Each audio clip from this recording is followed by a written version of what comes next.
Hello everyone and welcome to my biggest Warlock Tiles build of the month yet. This is the Thieves Den and our trusty Goliath brothers from last adventure are going to tackle this one as well. They've come into this town and they've been told by the mayor that there is something that is up with the local tavern.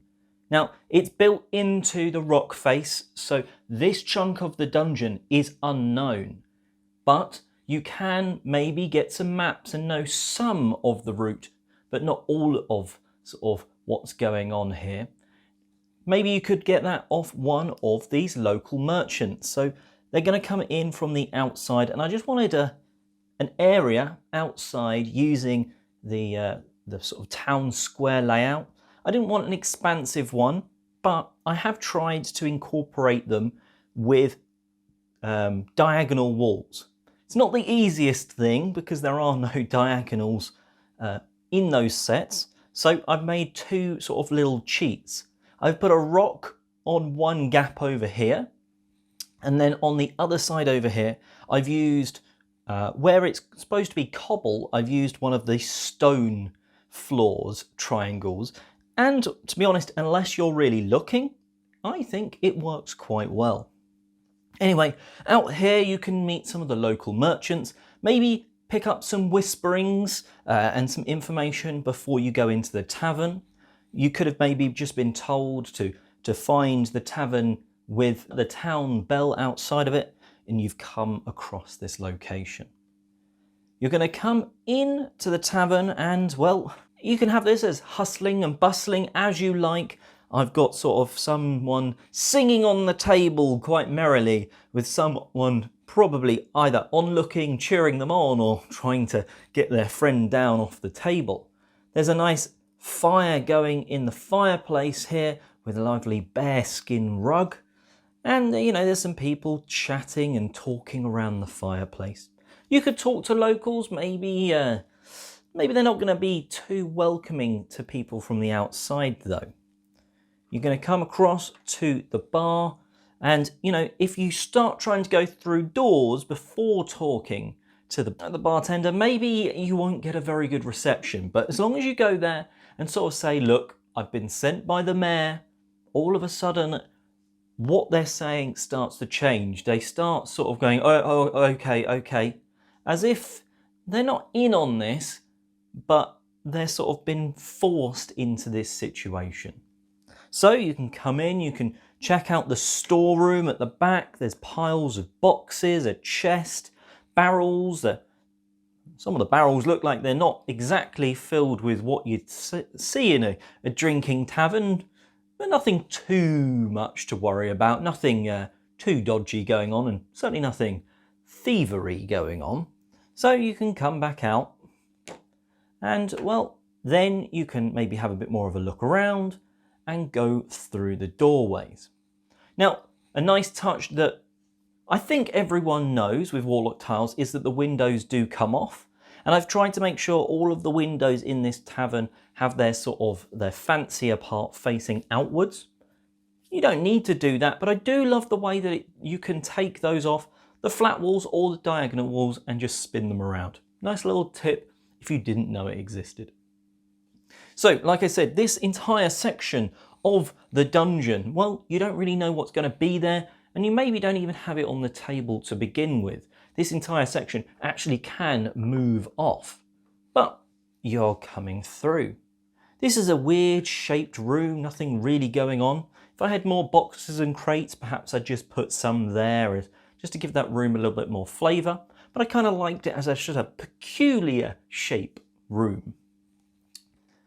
The Goliaths are going to stumble through the door, and if they're not careful, there's a trap on the other side just to take them, make them take a little bit of damage if they're just sort of barging through. And maybe this is it's going to give you an idea of things to come. There's maybe a few traps that if you're not part of the Thieves Guild, you might fall down to, sort of thing. They're going to come along this corridor. Now, I've crafted this corridor in a really sort of weird, funky shape, and that's because it's supposed to be sort of dug into the mountainside, the hillside. So, you know, it's more tunnely, and also just to give really, rather than just straight corridors that, you know, you can't quite see what's coming. And part of that is because as you get round here, you do see someone, you just sort of see some movement dash off. And that's all. You don't quite see where he goes. Does he come into this room? Does he go over here? You can't quite see, you just see him as you come around the corner darting off. And you do hear a door close.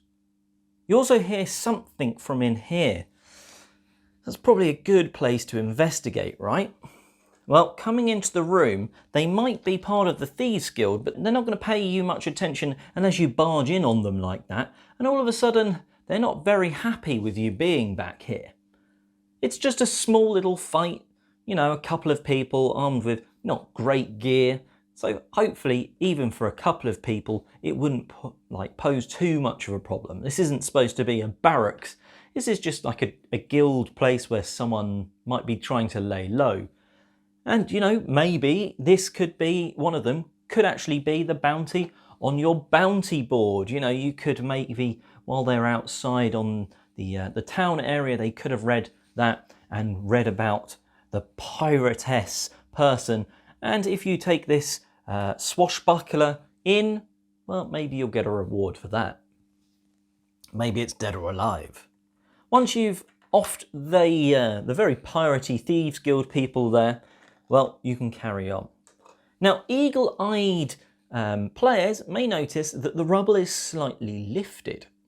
That's a bit peculiar. If you go over to investigate, however, you will find there is a trap hidden underneath.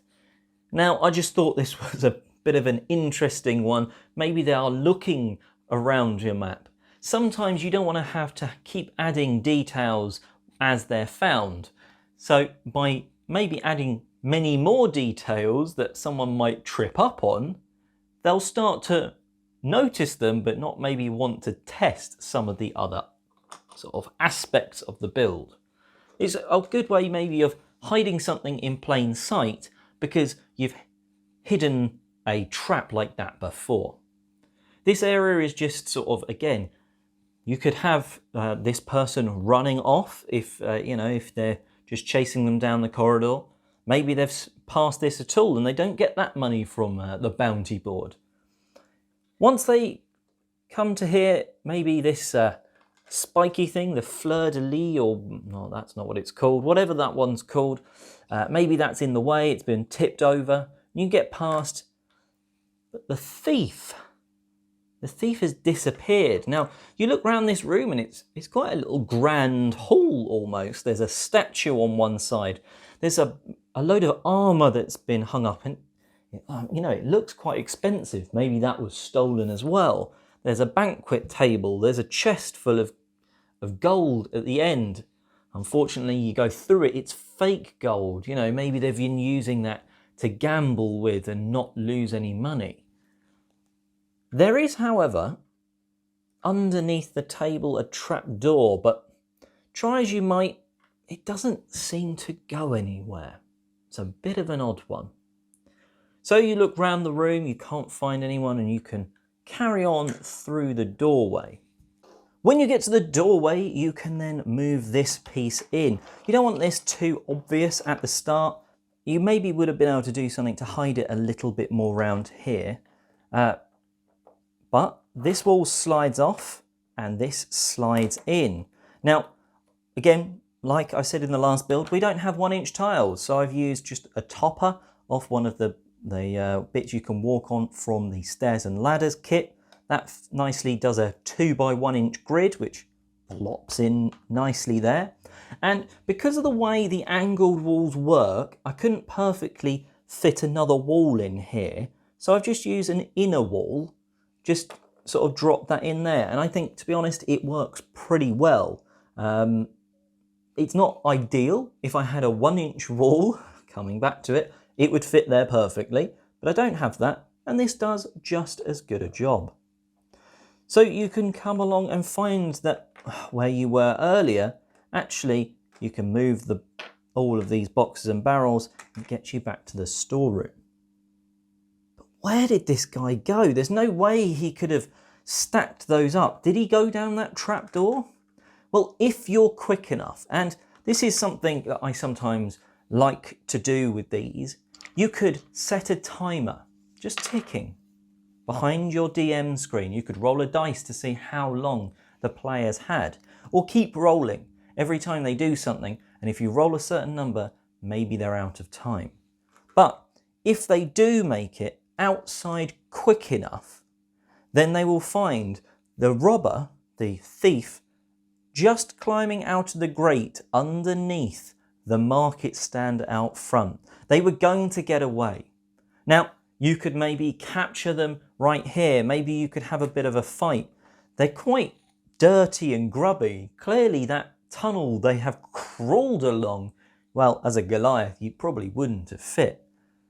But maybe you will stop the thief here. Maybe that thief has escaped and warned everyone else not to return for a while. Well, that's up to you to sort of DM. Do you have them catch it and everyone be happy, or at least the mayor be happy, the Thieves Guild be a little peeved? You've caught someone from there and you can shut some of the establishment down.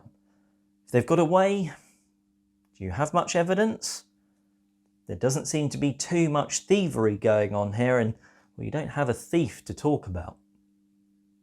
We'll leave that up to you and see how your players do.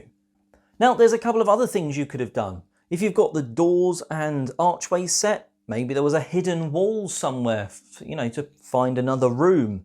Maybe that's how you could get into here. Maybe you could use this hidden wall here instead of a doorway and make that just a flush area for people to find at the end. But I'd used the revolving door in the last Warlock Tiles build, so I didn't want to do it again. In this, I have used many different sets. I've used Town Square, Town and Village 1, Town and Village 3 for the angles. I've used Dungeon Tiles 1 for the square, Dungeon Tiles 3 curves and angles. I've then used multiple accessory sets from the Marketplace accessory set, the Tavern accessory set, the dungeon dressings. I've used even one of the parts from the blacksmith area I've used, just to give some of the rooms that bit more sort of flavour and context. But let me know in the comment section below, do you like a big expansive build like this? I might do more in the future. I've got a couple of ideas for the next few though, which may be a little bit smaller for you to enjoy. If you want to check the previous ones out, please go and do that. There is a playlist, and subscribe for more Warlock Tile builds in the future. And until next time, well, let's hope you caught that thief.